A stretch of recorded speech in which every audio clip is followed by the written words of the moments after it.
Nabi Isa itu kalau orangnya ceria sekali. Pernah ditegur sama Nabi Yahya. Mali aroka dohikan ka'annaka amin tamin makrillah. Saya melihat kamu kok selalu senyum ceria, seakan-akan tidak ada adabnya Allah. Terus Nabi Isa balas ke Yahya, mali aroka abisan ka'annaka ayistamin rahmatillah. Kamu kok merengut terus, koyok ning donya ora ono rahmat. Jadi kamu milih mana? Senyum terus apa merengut terus? Partainya hanya dua, Nabi Yahya sama Nabi Isa. Jadi khazanah itu banyak. Untuk melawan penyakit itu ketakutan itu bahaya, karena bisa mengganggu imunitas tubuh. Orang harus percaya diri, harus pede. Meskipun harus hati-hati, tapi harus tetap pede. Dengan demikian imunitas tubuh kita terjaga. Jadi ya sudah seperti itu. Semua orang punya cara untuk menjaga diri masing-masing. Kemudian tentang Mbah Ahmad Siddiq, saya tahu banyak karena dulu saya masih ingat. Ini sekaligus ijazah pada cucu-cucunya. Kalau sama anaknya tidak berani saya. Sama cucu-cucunya. Saya masih ingat Mbah Ahmad Siddiq itu sangat loyal sama yang namanya negara. Kita tahu beliau adalah termasuk orang yang bintang ketika Muktamar Situbondo, ketika NU pertama kali nerima asas tunggal, yaitu Pancasila. Kayak apa ulama-ulama kita, ya mulai Mbah Ahmad Siddiq, Mbah Ali Maksum, Gus Dur, Mbah As'ad, semuanya lah, termasuk Mbah Mun, semuanya loyal sama negara, sehingga NU menerima asas tunggal. Itu saya masih ingat karena Bapak dulu perwakilan dari NU cabang Lasem. Beliau pernah ngundang Mbah Ahmad Siddiq di sini, zaman itu zaman Pak Dzufar ikut ngundang ke sini, bapak saya. Itu saya menangi beliau ngisi pengajian di hallnya buyut saya, Mbah Umar bin Arabi. Jadi saya ini zuriyahnya Mbah Umar bin Arabi, sama dengan keluarganya Ki Hamid Pasuruan. Itu beliau cerita bahwa kemenangan Islam itu tidak harus kita yang menang kangelan. Kadang Allah bikin orang lain yang kangelan, kita yang ikut menang. Jadi dulu kata beliau, banyak ulama ketika kita diserang Jepang, saya masih ingat, saya karena pas itu ikut ke Lasem, karena saya santri sarang, Mbah Mun ngisi di Lasem, saya ikut di Lasem karena saya masih keluarga. Itu ulama-ulama itu mimpi dibacakan ayat ghulibatir rum fi adnal ardi wa hum mim ba'di ghalabihim sayaghlibun fi bid'i sinin lillahil amru min qablu wa min ba'du wa yawma idzi yafrahul mu'minun. Itu dulu itu ada pertarungan besar antara kerajaan Romawi dan kerajaan Persia. Kita tahu Romawi itu Nasrani. Saya ulang lagi, Nasrani. Nasrani itu percaya adanya Allah, adanya Tuhan, dan percaya adanya kitab samawi. Sementara musuhnya itu Persia, orang yang tidak bertuhan, tidak berdasar kitab samawi. Ketika Persia mengalahkan Romawi, itu orang Islam ikut susah, karena terus dibully sama orang-orang kafir Mekah. Orang kafir Mekah adalah orang yang tidak punya kitab samawi. Katanya orang kafir Mekah, iku lho balamu, jute duwe kitab, jarene di hubungan mbek langit, nyatane perang keok, paling kon yo podo. Jadi ada analogi bahwa kalahnya orang Nasrani itu dianggap simbol kekalahan orang yang bertautan atau berhubungan dengan langit. Akhirnya orang Islam susah. Saking susahnya orang Islam sampai Abu Bakar itu tanya, ya Rasulullah, lalu orang Romawi menang itu kapan? Terus ada surat turun, fi bid'i sinin. Ya kira-kira 3. Abu Bakar pas itu belum alim-alim amat. Jadi ngartikan 3 itu ya 3 betul, sehingga beliau masyhur itu. Cara Jawa totoan itu kimar. Pokoknya nanti Romawi pasti menang 3 tahun lagi. Akhirnya ketika datang itu taruhannya dengan 10 unta. Datang ke Rasulullah, Nabi menjelaskan, "Lho ndak.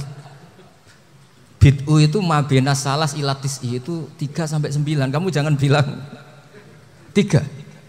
Ya sudah, taruhannya ditambah. Taruhannya ditambah sampai 100 unta. Tapi pembuktiannya enggak 3 tahun, tapi nunggu 9 tahun. Sampean jangan tanya, berarti dulu pernah taruhan halal. Zaman sebelum ngaji saya, sampean sudah sering taruhan, jadi jangan nyalahkan saya. Nanti itu ada ilmunya, namanya nasah mansukh. Dan taruhannya Abu Bakar tidak kayak sampean. Taruhan yang sangat-sangat demi Islam, bukan demi hadun nafsi. Betul. Ketika tahun ke-7 orang Islam itu menang. Gila ya, tahun 9 itu umat Islam menang. Menangnya umat Islam mengalahkan musyrik Mekah itu di Badar. Romawi mengalahkan apa? Persia. Gara-gara Romawi mengalahkan Persia itu cara berpikir orang itu rubah. Ternyata langit itu ada, kekuatan langit itu ada. Sehingga meskipun akhirnya orang Kristen bilang ada Trinitas, terus mereka keliru dalam mengartikan Isa, tapi ada sekian nabi yang mereka sebut dan mereka hormati. Ada sekian kesamaan. Sehingga dalam Islam, saya ulang lagi, dalam Islam, andai kan disuruh milih orang komunis sama orang Nasrani, Islam tentu sama-sama kerjasama, milih sama yang Nasrani, karena ini ahli kitab, kerjasama loh, bukan milih menjadi Nasrani. Nanti kalian salah paham, senangannya terus bully, itu semangatnya pasti hasut. Nah, terus lalu relevansinya dengan Indonesia gimana? Wa yauma idzi yafrahul mu'minun, ketika orang Romawi yang punya kitab samawi mengalahkan Persia yang tidak punya kitab samawi, itu orang Islam ikut bunga, ikut gembira. Itu semua kiai banyak yang mimpi seperti itu. Ini cerita Pak Ahmad Siddiq, saya dengarin. Ternyata betul, Jepang itu nggak dikalahkan Indonesia. Jepang, Hiroshima dan Nagasaki dibom oleh apa? Sekutu. Akhirnya Jepang pulang. Pas Jepang pulang, Indonesia merdeka. Itu dulu kiai-kiai sudah nakwil bahwa menangnya Indonesia itu tidak harus mengalahkan penjajah. Pokoknya nanti penjajah ada yang mengalahkan. Jadi orang Islam zaman itu tidak bisa mengalahkan Persia. Yang mengalahkan itu Romawi. Tapi orang Islam ikut gembira. Itu sebenarnya wa yauma idzi yafrahul mu'minun binasrillah. Jadi orang itu cara berpikir Quran itu beda. Sehingga saya ini cerita ke cucu-cucu Mbah Siddiq karena ya nasabnya sama sampai saya, karena sama-sama sampai Mbah Sambu. Bedanya keluarga saya lewat Mbah Abdul Azim, kalau yang keluarga sini lewat namanya Mbah Yusuf. Itu saudara sama Mbah Abdul Azim, sama-sama sampai Mbah Sambu. Tapi keinginan saya tentu bukan sekedar silaturahim gagah-gagahan diceluk Gus. Celuk Gus repot. Nak ora alim ra pantes. Nak beling ra pantes. Salam templek 1.000 jaluk swarga. Aduh. Tuhan, kok mentalah nih 1.000 jaluk. Kamu nginep di hotel 100.000 itu tidak cukup, apalagi untuk bayar apa? Surga. Itu nggak sopan sekali. 1 juta ya nggak bisa itu. 100 juta juga nggak jelas juga. Terus sampean mendingan nggak usah salam templek. Malah nggak mungkin masuk surga kalau.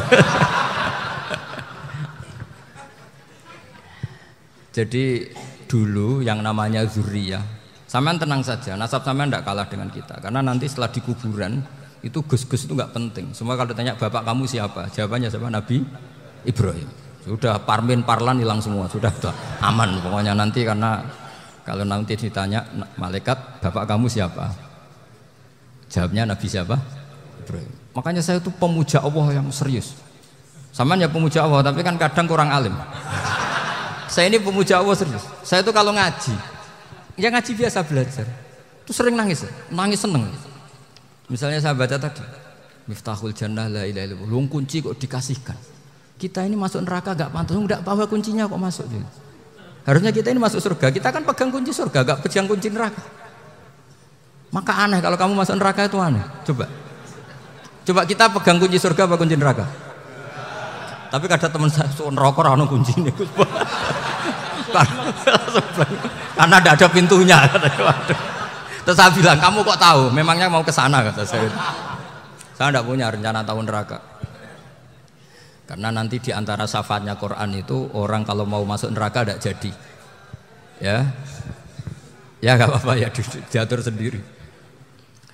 Jadi di antara syafaatnya Quran itu orang nggak jadi masuk neraka. Jadi syafaat itu ada 2, dari neraka diangkat ke surga, dan itu bisa lama itu. Tapi kalau syafaatnya Quran itu yang belum masuk neraka supaya nggak jadi masuk neraka. Karena neraka juga punya aturan, dia juga kena aturan fikih. Jadi, betul ini, saya ada guyon. Jadi kena konstitusi apa? Fikih. Sama tak ceritani syafaatnya Quran itu ada orang tuh beling itu fasik. Itu dihafal surat Tabarok. Hafal betul. Tabarakalladzi biyadihil mulku wa huwa ala kulli syai'in qadir alladzi khalaqal mauta wal hayata. Pertanyaannya gini, boleh enggak orang menginjek surat Baqarah? Boleh enggak? Enggak. Padahal orang hafal Quran itu artinya ayat itu ada di hatinya. Fa inna wa ta'ala la yu'adzibu qalban wa al-Qur'ana. Allah tidak akan menyiksa hati yang menyimpan Quran, yang jadi flash disknya Quran, yang jadi rekaman Quran. Singkat cerita orang ini hafal. Pas ketemu Mungkar Nakir prosedur kan, ini orang fasik mau diantemin sama Mungkar Nakir. Prosedur ya, dia kan prosedur standar. Si surat Tabarok akhirnya menjelma jadi seseorang yang gagah berani. Kamu nggak boleh nyiksa orang ini. Saya ini kalamullah. Kalau kamu nyiksa dia berarti nyiksa saya. Kamu berani sama kalamullah? Wah ya tidak berani jadi Mungkar Nakir. Tapi orang itu nakal, harus saya gebukin. Tapi kata Quran tadi, tapi saya di situ pasti kena saya. Oh debat, nggak ada lajnahnya ini nggak ikut. Kalau Gus Firjon ikut jadi lajnah. Kalau jadi lajnah pasti kroninan. Kalau santrinya dimenangkan nanti. Akhirnya debat. Ya sudah kita ketemu Allah. Akhirnya Mungkar Nakir sama Quran tadi surat Tabarok datang. Sowan sama Allah. Terus kata Allah, memangnya kenapa Mungkar Nakir? Saya harus nyiksa dia karena dia fasik ya Allah. Memangnya kenapa surat Tabarok? Saya ada di situ. Menurut aturan orang tuh nggak boleh injak-injak Quran. Kalau dia nutuk saya, nutuk Quran, itu harus dikasih tahu fikihnya Mungkar Nakir. Akhirnya Allah ngendikan gini ke surat Tabarok. Ya sudah terserah kamu. Kalau terserah kula Gusti, Mungkar Nakir nggak boleh nyentuh orang ini. Ya sudah selamat. Sehingga terus itu sama baca di termasuk mujizatnya surat Tabarok di tafsir Ibnu Katsir banyak. Karena tadi logikanya malaikat itu juga kena aturan fikih. Sehingga banyak ulama termasuk Said Muhammad ngendikan pertanyaan Mungkar Nakir itu tidak semua orang kena.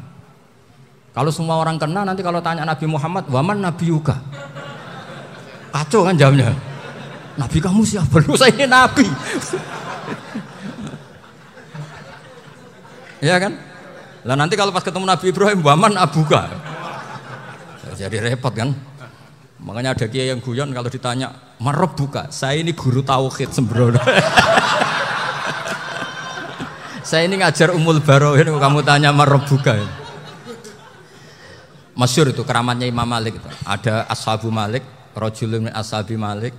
Beliau ditanya Mungkar Nakir marab buka manabi buka. Imam Malik datang, ini seumur-umurnya itu ngajar tauhid. Kok kamu bedai enggak sopan kamu? Dan kita berharap barokah sampean ngaji nanti itu. Yes. Malaikat itu anak sungkane itu. Jadi itu ada juga. Dan saya meskipun guyon itu serius. Bedanya orang alim sama ndak itu di situ. Kalau orang alim itu guyon itu masih benar, masih serius. Coba saya bacakan ayatnya. Ala inna auliya Allahi la khaufun alaihim wa lahum yahzanun. Terus lahumul busyra fil hayatid dunya fil akhirah. Artinya kalau Mungkar Nakir dengan penampilan garang gitu, berarti ada ketakutan apa enggak? Ada, padahal ciri utama walinya Allah tidak ada ketakutan. Makanya itu termasuk dalilnya Sayyid Muhammad, tidak semua orang alami seperti itu karena wali-wali itu la khaufun alaihim wa lahum yahzanun. Wah anak kiai ketemu karena kerja buat tidur wedek. Iku dreseke ora kok pertanyaan tok, nak konan santri piye? Lho isen wis kiai dihanjuti Mungkar Nakir. Malu gak kira-kira? Mesti plengaan konan santri piye? Nah jawabannya gampang karena pernah ngajar tauhid. Makanya Sayyidina Ali ini cerita ini ada di kitab Nurul Dholam. Sama lihat di kitab Nurul Dholam karangannya Syekh Nawawi Banten. Itu Sayyidina Ali itu ya, andekan orang biasa mungkin ya agak-agak hasut, tapi ini wali gak boleh kamu katakan hasut. Dia itu mangkal sama Umar. Orang kok setiap orang pernah dibentak. Apa dia berani bentak Mungkar Nakir? Penasaran dia. Bagaimana perangnya Umar itu berlanjut enggak gitu kira-kira. Akhirnya minta, ya Allah saya minta kasyaf. Ya karena yang minta Sayyidina Ali karena mau wajah dituruti sama kasyaf. Dilihat Sayyidina Umar pas meninggal itu. Jadi hasud itu ya kadang penting asal baik. Loh betul bahasa Kanjeng Nabi kadang la hasada illa fisnaten. Itu Nabi bahasakan ya hasad. Gus Firson saja yang nafsirkan ghabtah itu kan gaya-gayanan sebagai ulama. Aslinya Nabi ngendikannya itu la hasada illa fisnaten. Ulama yang ganti itu namanya ghabtah. Wong Nabi sendiri nyebut hasad kok kamu tafsiri laptop. Ya hasad ya hasad. Udah ndak usah ditakwil-takwil pokoknya gitu. Kalau sampean nggak percaya nggak apa-apa. Kok gitu aja kok repot. Karena sampean nggak percaya kemungkinannya dua. Satu nggak ngerti. Dua sama-sama alim kan dari awal kalau sama-sama alim kan laisali alimin ayuqallida aliman akhor. Kita nggak perlu saling mengikuti. Ngapain hasud? Biasa aja. Akhirnya Sidina Ali kasih. Pas Umar bangun, setelah mati kan bangun, setelah meninggal bangun. Mungkar Nakir datang dengan perang yang sangat garang. Itu digambarkan Sidina Ali matanya itu kal kidril ghali. Kayak apa? Kendil yang apa? Mengangai. Wah, seru. Sayyidina Ali senang, paling takut ini Umar. Senangnya bukan main, wah ini mesti takut Umar. Biasa. Ternyata enggak, Umar malah bangkit. Woi, Mungkar Nakir ya. Kamu tahu menghadapi siapa? Itu betul ya? Kamu itu menghadapi temannya Ahabbal Khalqi ilallah. Yang diandalkan temannya bukan dia.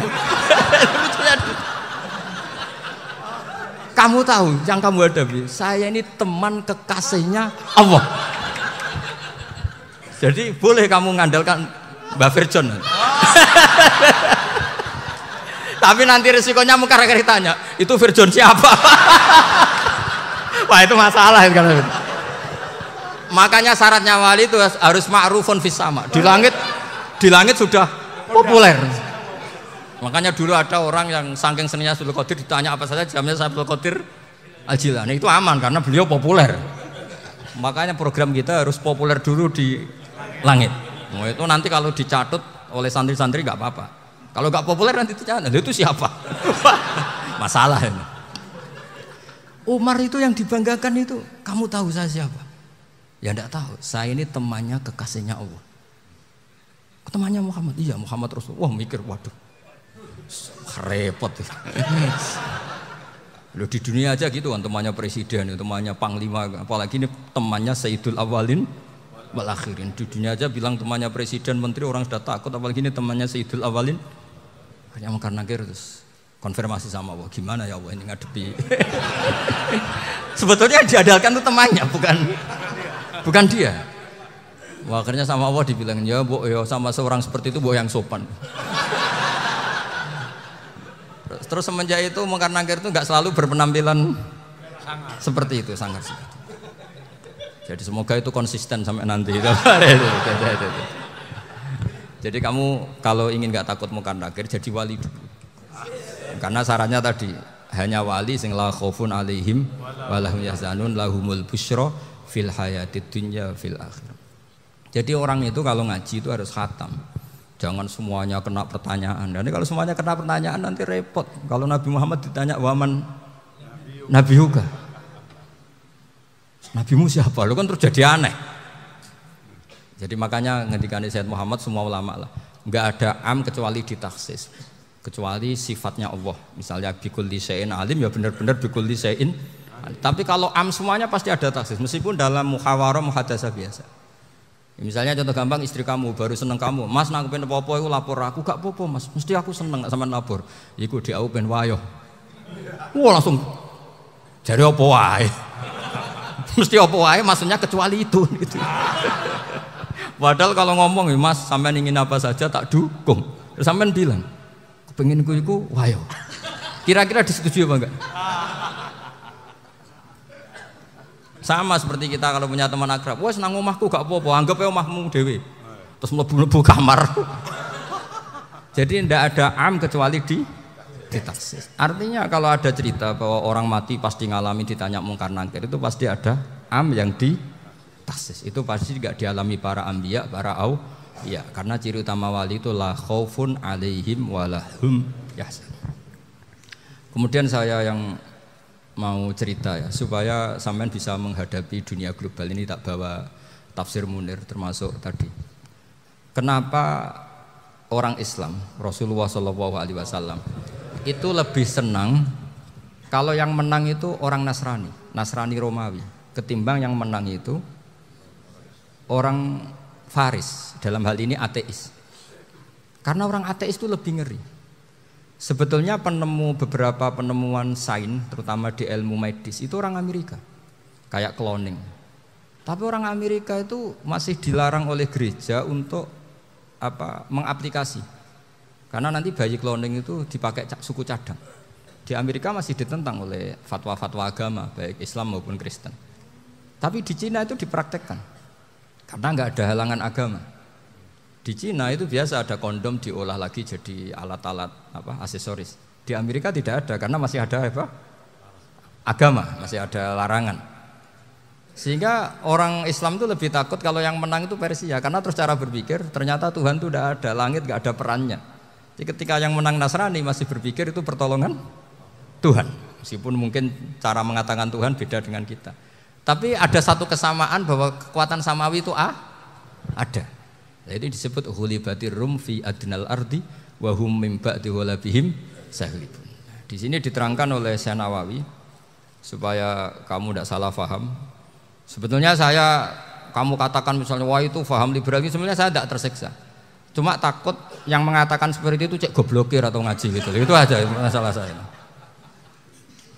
Ini saya baca ini karangannya Syekh Nawawi karena tadi kata Mbak Firjon ngaji itu harus sama orang yang bersanad. Saya ini kalah sama beliau itu berkali-kali. Secara nasab saya harus manggil Mbah. Secara silsilah ilmu saya juga kalah lagi. Saya sering disewani sama cucu-cucu Syekhona Khalil. Kiai Siddiq itu termasuk murid dekat beliau Syekhona Khalil. Kalau itu berarti kan Gus Firjon, Ahmad, terus Mbah Siddiq. Mbah Siddiq ngaji Syekhona Khalil. Syekhona Khalil itu pernah ngaji langsung sama Sayyid Zaini Tahlan. Berarti beliau dari Sayyid Zaini Tahlan itu baru generasi kelima. Sementara saya itu sudah ke-7 atau ke-6. Saya, Mbah Mun, Mbah Karim misalnya, Mbah Hashim, Mbah Mahfud Termas, Sayyid Abi Bakar Sato yang ngarangnya Anatul Thalibin, baru Sayyid Zaini Tahlan. Berarti saya ke-7, kalah lagi. Tapi untuk jadi wali biasanya cepat saya. Karena syaratnya jadi mbah itu ngalah demi putu. Jadi kalau beliau ngotot, saya dulu Gusti, saya mbahnya. Wah itu mbah yang nggak baik. Pasti jatahnya dikasihkan apa? Cucunya dulu. Makanya Abdul Muthalib itu orang yang dapat wangsit, tapi yang jadi nabi itu cucunya. Jadi dalil saya banyak. Sebenarnya Abdul Muthalib itu sudah sering dapat wangsit. Karena saya bahasakan wahyu, nabi yang protes, enggak nabi kok dapat wahyu. Tapi sebetulnya Abdul Muthalib itu masyhur. Kalimat-kalimatnya menunjukkan bahwa beliau itu sudah dapat wahyu kalau nanti cucunya itu jadi apa? Nabi. Makanya senangnya bukan main Abdul Muthalib sama Rasulullah. Putu seneng, mbah seneng putu. Jadi mungkin, jadi sampean enggak usah protes loh. Ya, yang jadi wali kok cucunya. Dulu betul. Dulu Mbah Hamid Pasuruan itu kalau Mbah Ahmad Siddiq ke sana, Mbah Hamid Pasuruan kalau manggil Mbah Ahmad Siddiq itu paman. Tapi pamannya minta ijazah ke ponaan. Apa ya gara-gara itu memang. Kalau itu masih berlaku apa? Ngalah tadi. Kayaknya masih apa? Hawane masih. Hawane masih. Karena melihat tren-tren langit masih gitu kayaknya masih. Masih itu. Ya, tapi mbahnya tetap dapat jatah, tenang saja nanti. Tapi memang sebaiknya mbah itu legowo. Rasulullah Muhammad SAW itu terkenal min dzurriyyati Ibrahim. Tapi kata Rasulullah, ana dakwatu Ibrahim wa bisyaratu Isa. Aku nganti ngene iki barokah dongane Nabi siapa? Ibrahim. Jadi dongane Nabi Ibrahim dia tiba teng putu. Jadi banyak bukti bahwa jatuhnya ke putu gitu. Tadi saya di kamar sama beliau berduaan. Nih Mbah sing dadi wali di sini, aku webah. Cocokan tadi. Nah, kenapa saya akhir-akhir ini gulirkan daftar wali? Kenapa? Saya ini resah ya, orang sudah ingin dicintai pejabat, dicintai tetangga, dicintai teman. Tapi kadang-kadang orang lupa lagi dicintai apa. Makanya saya meskipun guyon, tapi ini amdan, bukan sahwan. Supaya orang punya cita-cita lagi jadi wali, ingin dicintai Allah. Kita ini terlalu lama ingin dicintai makhluk. Mbok ya naik kelas sedikit lah. Ingin dicintai Allah Subhanahu wa Ta'ala. Meskipun saya guyon, tapi tadi guyon saya tuh lebih serius ketimbang serius Anda. Karena tak pikir. Saya tuh kalau pergi itu seneng ngebis, bukan karena saya tidak punya mobil, tapi saya sering mau butuh itu supaya nggak diganggu. Karena saya tuh harus punya waktu sendiri. Kalau bis kan ketemu orang nggak kenal, tapi sekarang ya agak susah, banyak yang kenal. Dan susahnya lagi gak minta ijazah, minta foto. Aduh. Serong wepet tuh. Mau dibenci itu umatnya Rasulullah Shallallahu Alaihi Wasallam. Mau disetujui itu sanatnya mana? Kalau ketemu orang alim minta apa? Foto. Itu nggak ada sanatnya. Nggak tahu saya itu mazhab dari mana itu. Ya mazhab milenial yang jelas itu kan.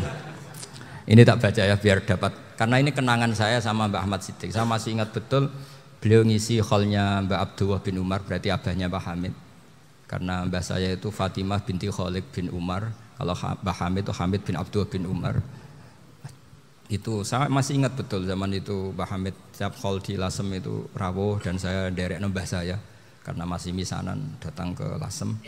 Itu beliau pas itu ngisi sama Mbah Mun. Mbah Mun masih muda, Ki Ahmad Siddiq sepuh senior. Itu beliau cerita bahwa dulu ketika Indonesia dijajah Jepang itu para kiai mimpi dibacakan ayat Ghulibatir Rum fi adnal ardi wa hum min ba'di ghalabihim salim. Terus ada kiai yang tanya, takwilannya gimana? Ya nanti Jepang pulang bukan karena kita yang mengalahkan, tapi Jepang ada yang mengalahkan sendiri meskipun tidak kita. Kayak dulu Faris tidak dikalahkan Islam tapi dikalahkan Romawi, tapi yang senang umat Islam. Wa yauma idzi yafrahul mu'min. Itu luar biasa ulama-ulama kita. Delalah kejadiannya Indonesia seperti itu. Yaitu kita tidak mengalahkan Jepang, tapi Jepang pulang sendiri karena dikalahkan apa? Sekutu. Ya ini saya baca. Ini tidak usah dicek bacanya benar apa enggak. Sudah aman apa? Aman. Karena kalau saya salah itu ya sengaja. Artinya ya sengaja. Ya biasa maksudnya. Saya kemarin ngisi di Pondok Peloso, di Pondok Al Munawir Jogja. Salah itu ada dua, ada salah yang memang benar-benar salah. Itu enggak apa-apa, bisa dimakfu. Karena mesti sangke wong goblok salah yang terus itu. Ada salah bawaan ilmu, itu repot tuh dadaninnya. Karena misalnya kita yang biasa belajar qiraah sabah wayah sibuhu, mesti diulang lagi wayah sabuhu. Karena qiraahnya Imam Asim itu hasibah yah sabu bi fathis sin. Sementara kita kalau ngaji kitab kulino yahsibu. Sehingga kita yang biasa belajar sabah itu kalau baca kitab itu kayak orang bingung. Kadang-kadang yang ngaji juga bingung. Gus Pak mocok di bulan pelin. Ya tepat-tepatan. Ada yang mengatakan Gus Pak bingung, ada yang mengatakan Gus Pak alim alamah. Ya tepat-tepatan nasib tadi. Karena memang ya sab'ah memang seperti itu. Misalnya kufuan.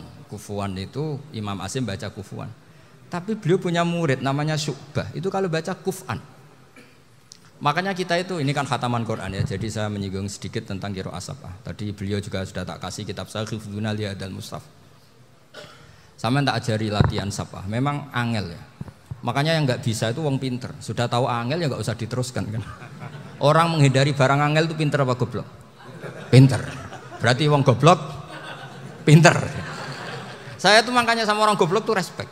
Jadi orang alim tuh angel apa gampang? Angel. Menghindari barang angel pinter apa goblok? Loh, orang menghindari barang angel pinter apa goblok? Pinter. Berarti wong goblok pinter. Jadi saya sama orang-orang goblok itu respect. Sudah tahu jadi orang alim angel ya barang angel ya harus dihindari. Makanya saya ini insya Allah umatnya Nabi yang termasuk yang terbaik. Amin. Karena mencintai umatnya Nabi termasuk yang goblok. Wah,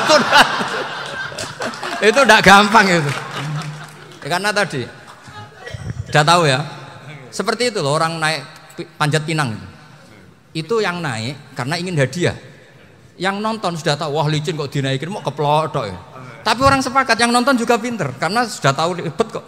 Tuku yang pasar kena lah opo mana. Sama juga gitu. Ngalim tafsir angel, ngalim fikih angel. Tak karek ngaji ngerekam kan gampang. Itu pinter apa goblok? Pinter. Iya. Makanya kula niku mbok burohno ngono tok.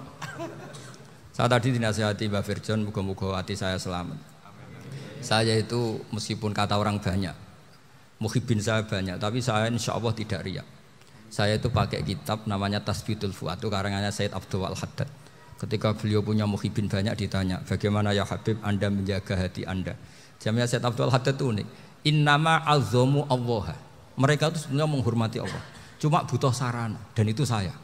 Jadi saya tahu sampean semua itu mencintai Quran, mencintai sunnah Rasul, mencintai hadis-hadis Rasul. Cuma sampean kan karena nggak paham, terus manfaatkan saya. Jadi sebenarnya saya ini korban. Korban. Jadi saya mau riak gimana? Korban kok mau. Bangganya di mana tuh? Coba sampean misalnya ngaji tafsir, belajar sendiri kan susah. Terkibnya susah, maknanya susah, bahkan beli kitabnya kadang tidak kuat. Loh, untuk jadi alim tafsir itu kan harus beli kitab. Loh, saya sering belajar kitab itu jutaan. Tafsir Tobari, saya pernah beli kitab Fakhrur Razi itu berapa coba? 27 jilid. Karangannya Fakhrur, belum karangannya ulama modern, Imam Sya'rawi. Itu berapa jilid? Itu jutaan. Saya kemarin juga dihadiahi kitab Pak Quraish Shihab namanya Faidul Bari fi Syarhil Bukhari. Pak Quraish Shihab yang terkenal. Dia sering diskusi sama saya. Saya ngasih hadiah beliau, beliau ngasih hadiah saya. Oh itu harganya nggak kuat. Dadak kuat kadang di Indonesia nggak ada coba. Dan sama orang hebat menghindari kesulitan itu. Nah, kesulitan itu, sebab ngaji ikut, kalau nggak paham dirukokno rekamannya sudah gitu. Pinter mana sampean nambah saya? Pinter sampean kan? Bikin sosis susah, beli aja kok repot kan. Nah, makanya nggak boleh orang bilang, wah aku goblok reso tafsir, aku wong pinter. Makanya nanti kalau saya ketemu Nabi tidak termasuk orang yang mentahkir orang Islam. Kafa bil mari isman ayah kira akhahul muslim. Jadi cukup orang itu dosa kalau menyepelekan orang Islam. Termasuk darani sampean goblok itu dosa. Caranya enggak darani goblok ya tadi di logika tadi. Alim itu angel. Nggih dari angel itu pinter. Berarti wong bodoh. Pinter ya sudah gitu. Tapi tetap bodoh. Tapi ini satu cara untuk saya respect gitu. Coba orang yang ngaji tafsir saya banyak, mungkin ribuan. Itu sebetulnya mencintai Quran.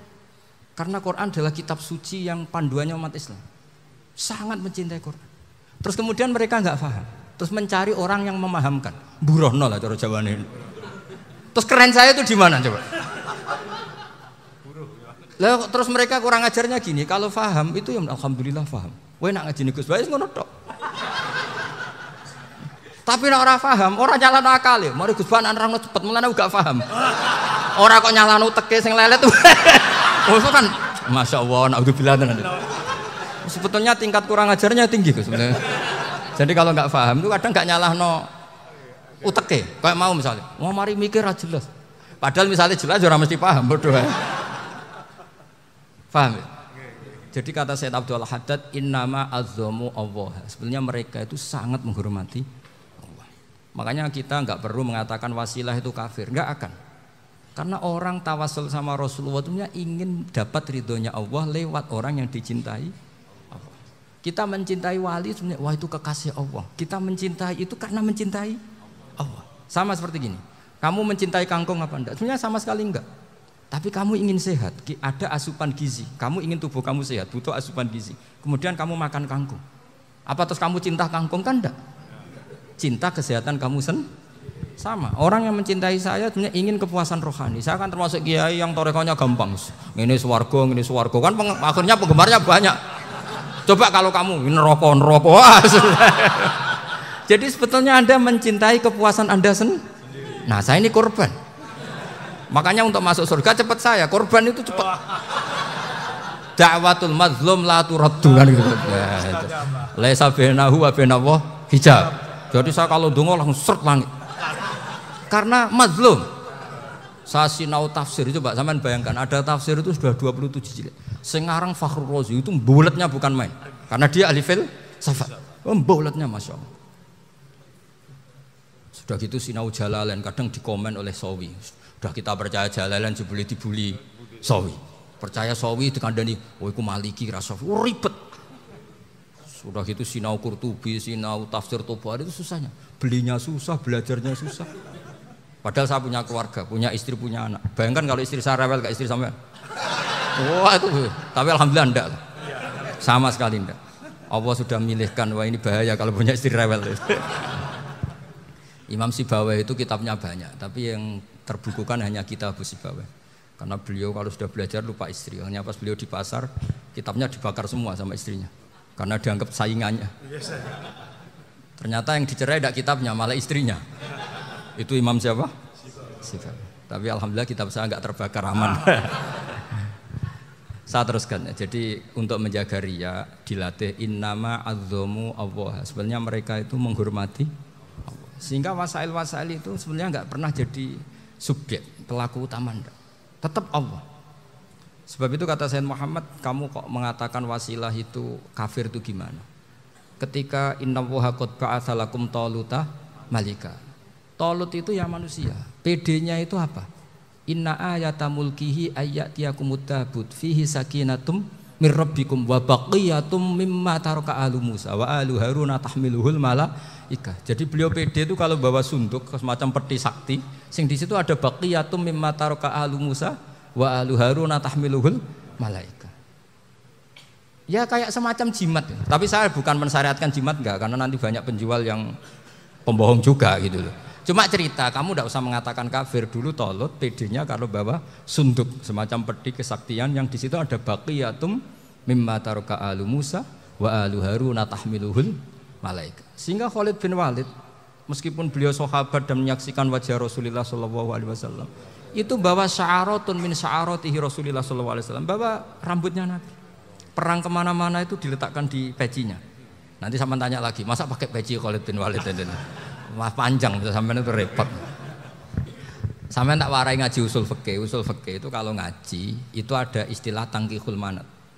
Ini mesti ini wilayah yang kita bisa berdebat sama Mbah Firjon. Dulu itu musuh saya karena saya makili Anwar, beliau makili Peloso. Tapi tahu-tahu kalah tua terus saya mengundurkan diri.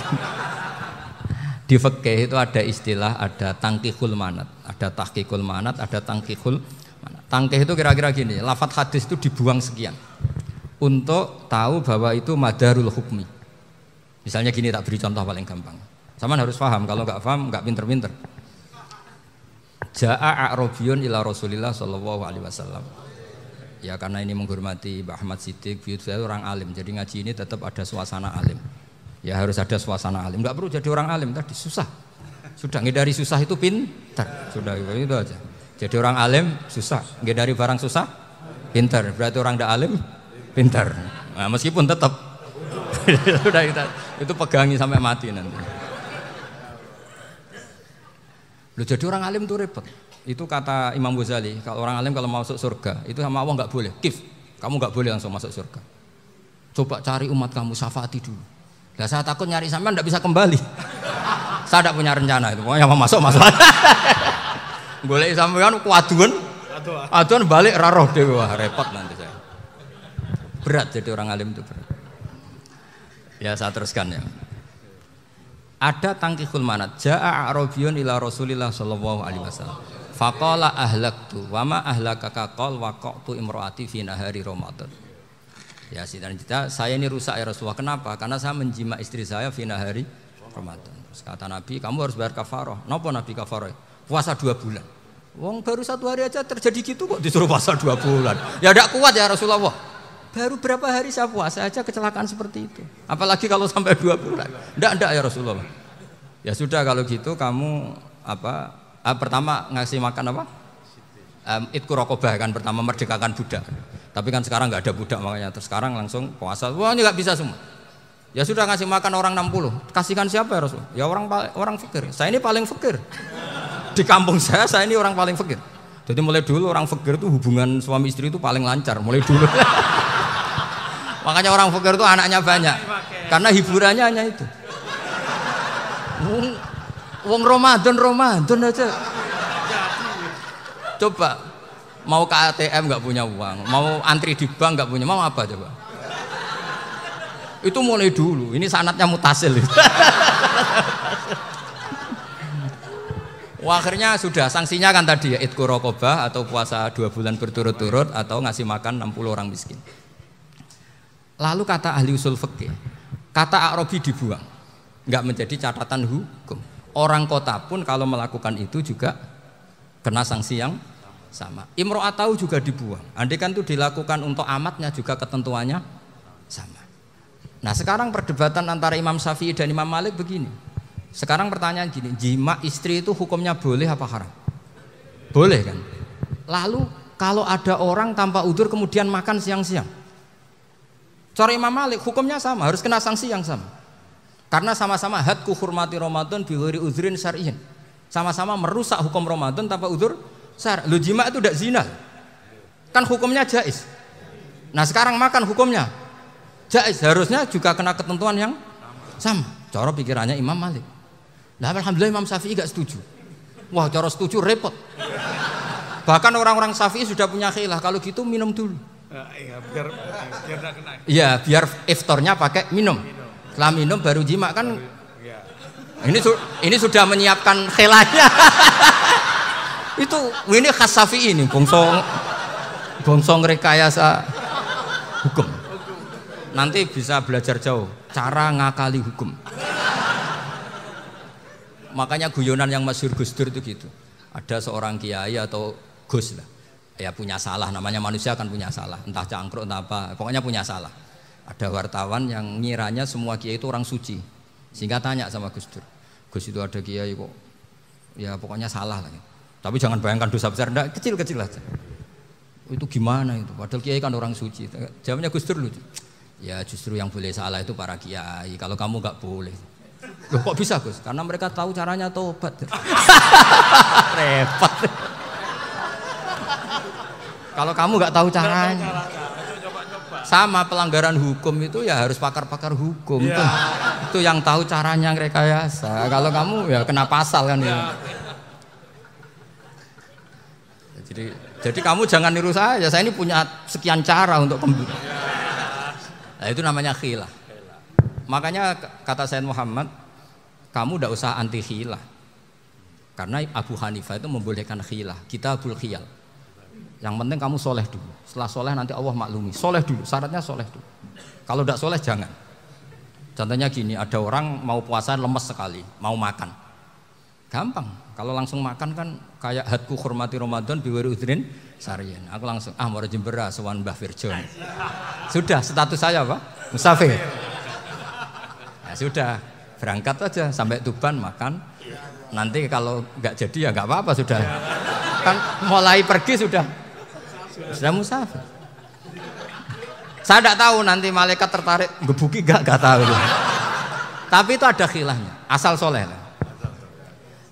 Karena kata Sayyid Muhammad dan semua kitab mengatakan itu. Kalau sampean nggak tahu ya kebablasan. Nabi Ayub, nabi yang terkenal gudiken itu siapa? Ayub ya. Nah, itu yang Israiliyatnya kan seru lah. Gudiken dikukur bek kreweng itu terlalu lah kalau itu. Untuk kreweng konti ning Arab ora ono kreweng itu sudah masalah itu. Singkat cerita, Nabi Ayub ketika diasingkan kaumnya itu kan nggak punya sumber makanan. Lah orang lelaki itu mulai dulu egois. Istrinya Nabi Ayub itu cantik sekali, udah cantik, rambutnya bagus. Makanya kamu nggak usah tanya kenapa istrinya kayak banyak yang cantik. Ya, warasatul anbiya, nggak boleh mungkin. Kalau nggak cantik ya warasatul anbiya dari segi balak. Istrinya Nabi itu semuanya cantik. Nggak usah tanya sebabnya apa, pokoknya gitu, semuanya cantik. Singkat cerita, beberapa kali istrinya Nabi Ayub itu kerja demi bisa nafkahi Nabi siapa? Suatu saat itu tidak ada pekerjaan yang cukup untuk beli roti. Satu-satunya peluang dapat rezeki itu putrinya raja itu rambutnya berondoli. Terus ada sayembara siapa yang rambutnya bagus mau dibeli. Sampai rambutnya istrinya Nabi Ayub itu dijual. Nabi Ayub tersinggung karena itu mengurangi kecantikan. Jadi lelaki mulai dulu gitu. Udah nggak urun kalau istrinya nggak cantik itu komplain. Itu khasnya lelaki. Jadi kalau kamu gitu ada sanadnya juga, tenang saja ya. Komplain ya pegawaian itu. Saking mangkelnya Nabi Ayub terus ngendikan la adriban naki mi'ata sautin. Kamu akan saya pukuli dengan mi'ata sautin atau dengan 100 cambukan. Atau mi'ata dikhtin atau mi'ata apalah sesuai konteks zaman itu. Engko nek muni pecut tuku kondi kok ribet lagi. Singkat cerita akhirnya ketahuan bahwa istrinya menjual itu demi Nabi Ayub. Allah nggak ridho kalau kekasihnya yaitu istrinya Nabi Ayub wis perjuangan kayak gitu malah kena hukuman. Tapi Allah juga nggak ingin kekasihnya yang bernama Ayub melanggar sumpah. Padahal beliau sudah sumpah wallahi demi Allah nanti tak pukul dengan 100 kali. 100 kali dengan lidi lah misalnya, contoh yang gampang tuh lidi. Akhirnya sama Allah dikasih satu solusi. Wa khud biyadika dikhtan fadrib bihi wala tahnas. Ya sudah, lidi itu ikat jumlahnya 100. Terus pukul sekali saja, anggap saja sudah 100. Iku pangeran sing wari ngakali ngono iku pangeran. Tapi syaratnya soleh. syaratnya soleh. Jadi kalau kamu anti khilaf berarti anti ajarannya Allah di ayat itu. Wa khud biyadika dikhsan fadrib bihi wala tahnas. Itu dulu ada, ini cerita di Ithaf. Ini cerita terakhir, ini sudah, sama jangan nama sudah. Terus pengumuman tadi, yang enggak pernah sepuh ngutang saya itu haram tadi. Karena tadi saya punya kewajiban di rumah yang bisa menggugurkan ya kewajiban yang lebih besar. Lebih besar itu ya tadi, bisa pernah guru, pernah sepuh. Yang jelas enggak umur. Umur sampean menangkap itu. Tua-tua ini serepot itu. Ada raja itu ganteng kaya, senengannya nikah perawan cantik. Itu semua kampung mesti kenal. Mungkin digilir atau gimana pokoknya. Suatu saat ada pemuda suka sama perempuan yang di kampungnya, cantik sekali. Kemudian pemuda ini ternyata pekerja di kerajaan itu. Tiap hari ditanya, wah itu yang di kamu yang cantik siapa? Mau saya nikahin gini. Wah bahaya ini saingannya raja. Jadi yang dibidik pemuda tadi itu saingannya. Si raja ini orang yang namanya raja kan gengsinya tinggi. Kaifatang kihuha wa qad ra'aitu qad qabbalaha rajulun. Kok mbok nikah piye? Saya tuh pernah melihat dicium lelaki. Wah, gak mau. Gak gelem wis kadung ditambung wong lanang waqat qabbalaha rajulun. Saya pernah melihat sendiri qabbalaha rajulun, dicium oleh lelaki. Wah, sudah gak minat raja langsung gak keren. Suatu saat pemuda tadi nikahi perempuan itu. Rajanya marah-marah. Kamu lelaki gak punya harga diri gini. Gak punya selera, gak punya harga diri, sudah pernah dicium orang kok tetap dinikah. Bilang ke raja, takrif manir rojul, lelaki itu siapa? Abuha. Kamu tahu lelaki itu siapa? Sopo? Abuha. Bapaknya. Saya kan hanya bilang rojulun. Pernah dicium lelaki. Lah pikirannya raja itu lelaki kue-kue ngene iki. Tapi butuhe canom mau rojo ben gak sido, itu aja tuh. Baru kayak digulirkan gitu, waqat qabbalah rajulun. Enggak mau. Setelah itu suatu saat pegawainya tadi nikahi perempuan. Kamu enggak punya harga diri gini. Kamu tahu mandir rajul Pak Abuha. Nak ngono aku gak apa-apa. Lah monggo sakniki wis bojo kula. Ora trimo wis diambung wis macam-macam. Lah itu namanya khilah. Apa? Khilah. Kalau di Balawa disebut tauriyah atau apa. Tapi saya tidak ngajari sampean seperti itu. Sudah pinter sebelum saya ajarin. Bangsa ngakali kan sudah pinter. Ya ini terakhir tak baca Arabnya saja nanti. Bismillahirrahmanirrahim. Biar dapat barokahnya Syekh Nawawi juga barokahnya guru-guru. Bismillahirrahmanirrahim. Wasababu nuzuli hadil ayati annahu kana baina farisa war rumi qitalun wa kanal musyrikuna yawadduna antaghliba farisu ar-ruma li anna farisa kanu majusiyan ummiyin wal muslimuna yawadduna ghalabatar rum ala faris liqaunihim ahla kitabin. Jadi zaman dulu orang Islam lebih senang kalau yang menang itu orang Nasrani. Kalau bandingannya ateis. Karena bagaimanapun percaya kekuatan langit. Sementara orang ateis sama sekali tidak percaya kekuatan. Apapun bedanya kita dengan Nasrani itu ada kesamaan, yaitu percaya adanya kekuatan langit. Sehingga ketika orang Romawi kalah itu orang Islam ikut susah. Paham ya?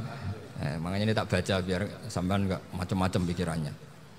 Fab'atha Kisra saat terusnya, ya pokoknya seperti itu.